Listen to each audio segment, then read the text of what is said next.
2024년 9월 9일 새벽입니다. 하나님의 말씀은 창세기 2장 18절에서 25절입니다. 여호와 하나님이 이르시되 사람이 혼자 사는 것이 좋지 아니하니 내가 그를 위하여 돕는 배필을 지으리라 하시니라. 여호와 하나님이 흙으로 각종 들짐승과 공중의 각종 새를 지으시고 아담이 무엇이라고 부르나 보시려고 그것들을 그에게로 이끌어 가시니 아담이 각 생물을 부르는 것이 곧 그 이름이 되었더라. 아담이 모든 가축과 공중의 새와 들의 모든 짐승에게 이름을 주니라.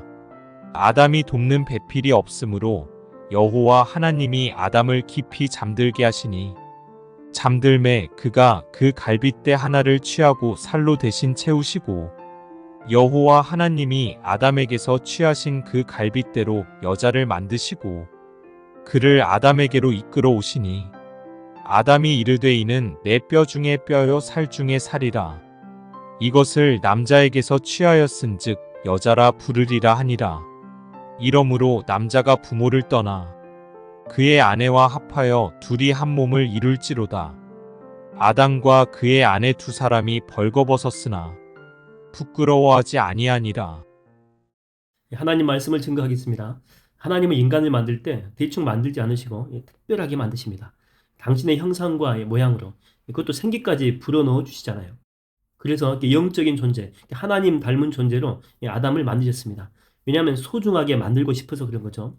그리고 하나님이 하와를 만들 때는 더 많이 신경을 쓰십니다. 대충 흙으로 이게 빚어가지고 만들지 않고 아담의 일부로 이렇게 만들지 않습니까? 2차 가공이죠. 2차 가공. 그러니까 더 좋은 재료를 쓴 것입니다.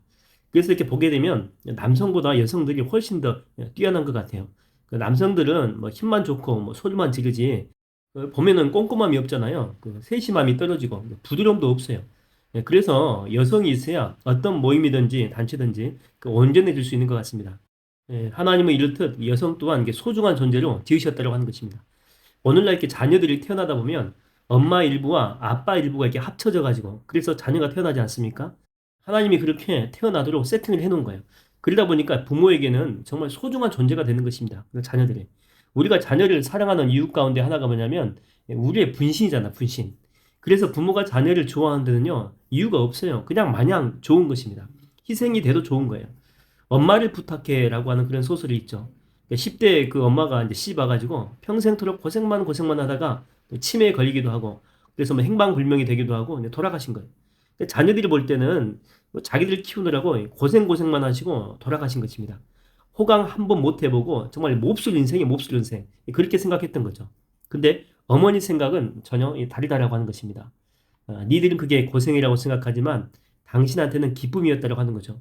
왜냐하면 내가 힘들게 일하고 살아온 내 삶 전체가 자녀들을 위한 일이었기 때문에 그래요. 힘들어도 정말 괴로워도 자녀들을 키우기 위한 과정이라고 생각하니까 엄마가 하나도 힘 안 들였다는 거죠. 이게 바로 엄마의 생각이다라고 하는 것입니다. 어떤 수도승이 이제 기도를 했다라고 해요. 이렇게 이제 질문하면서 기도를 한 거예요. 주님, 십자가 지시느라고 얼마나 고통스러웠습니까? 그랬더니 주님이 아니다. 그러니까 아니다.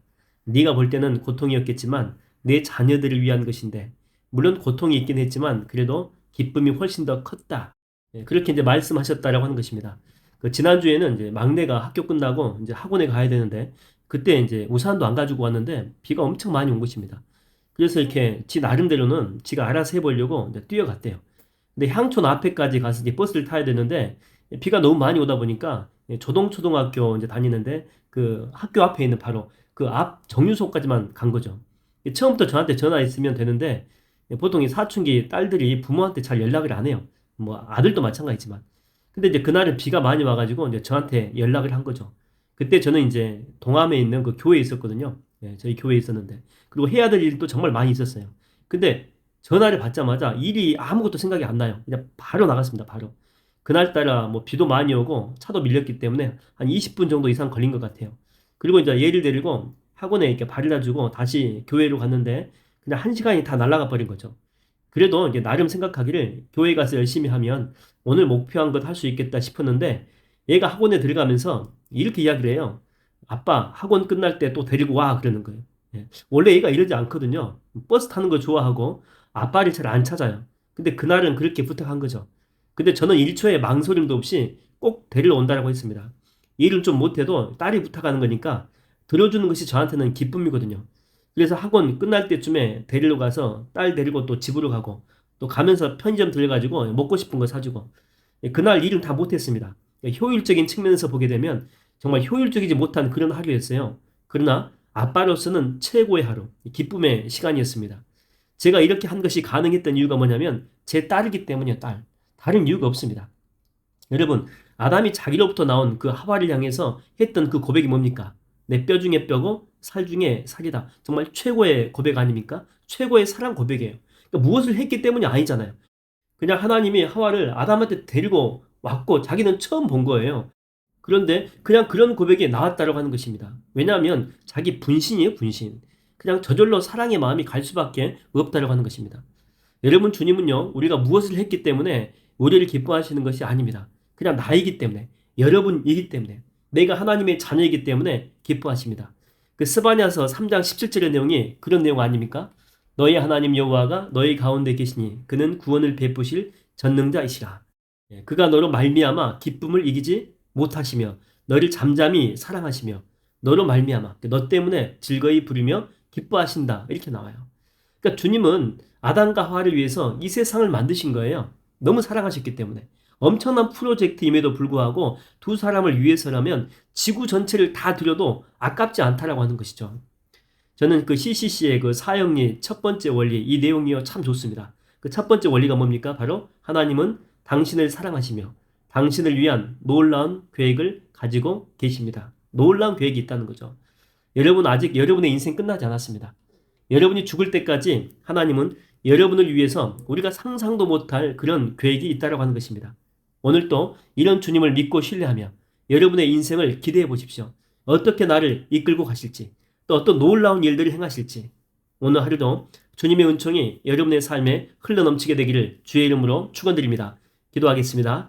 하나님 아버지, 저는 정말 주님의 사랑받는 그런 가치 있는 존재고 고귀한 존재입니다.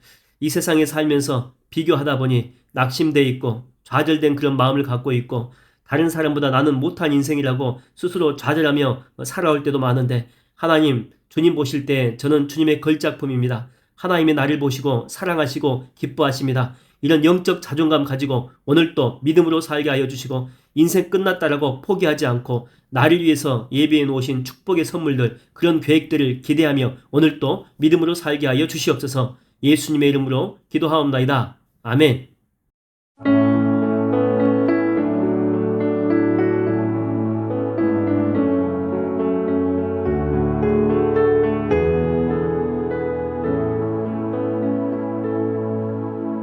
너의 하나님 여호와가 너의 가운데 계시니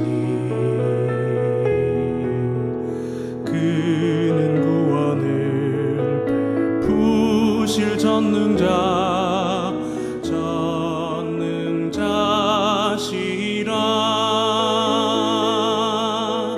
그가 너로 인하여 기쁨을 이기지 못하시며 너를 잠잠히 사랑하시며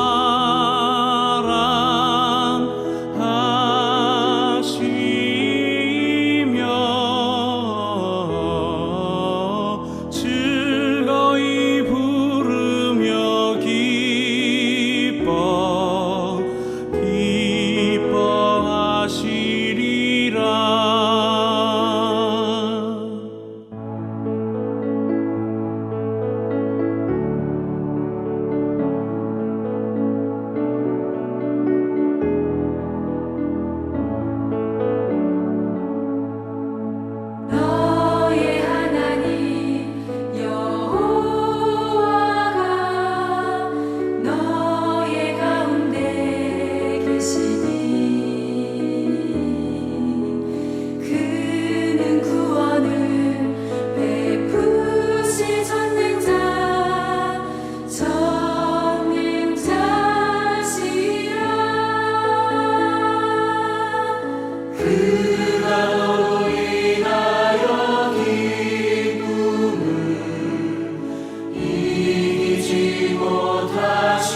이